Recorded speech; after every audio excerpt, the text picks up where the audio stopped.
engines in the last two stories. While Die Coldy Fell doesn't exactly add anything to the series as a whole, I think the book is still great because it is supreme world building.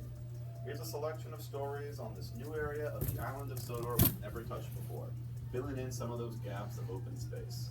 If the concept is novel, and the stories are all fun, and it introduces something new for the series, is the book really all that pointless? This humble reader thinks not. Number 12, The Little Old Engine. Ah, yes. Finally, the really good Skarloey books. It's a shame Chris's Skarloey books are so forgettable, because Wilbert's are some of the best of the whole series. This book covers the return of Skarloey from the works, and fills us in on everything that's happened since he left. We learn of Peter Sam's big incline accident that damaged his funnel, and we meet Rusty and Duncan, who arrived while he was gone. In fact, it's the only book where Rusty really gets any sort of focus. The last story is very fun, where the BBC comes to the Skarloey to film it. I love how all the characters that are presently on the railway get some focus in this book. Sir Handel and Peter Sam share the first story, Skarloey and Duncan get the second, then Rusty and Duncan in the third, and they all come together to take it away in the last story. A pretty loose structure, but all the characters are covered. What's really notable about this one is the mention of Peter Sam's and Sir Handel's old line in The Little Twins.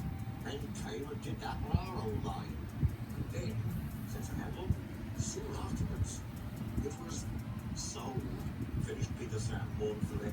We've gotten a couple mentions of their old line in the past. In fact, Peter Sam mentions it to Skarloey in this book, but it's still very much a mystery at this point. We find out here that the line closed and the engines were picked off. Little by little, over the course of the whole series, he led bits of information that will eventually lead to something big. But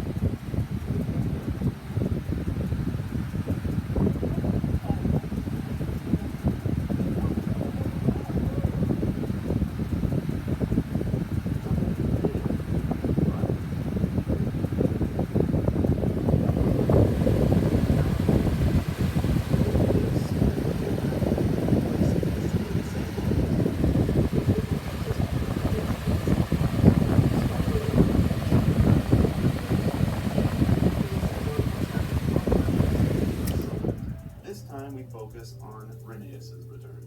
Just like Little Old Engine, Gallant's structure is pretty loose, having 3 unrelated stories, with the final one subtly tied into the previous.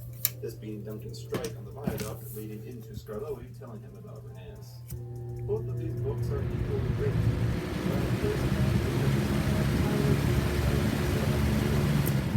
I mean, come on, this one has Steamroller in it, which is hilarious. You swagged around with steamroller wheels, pretending you're as good as me.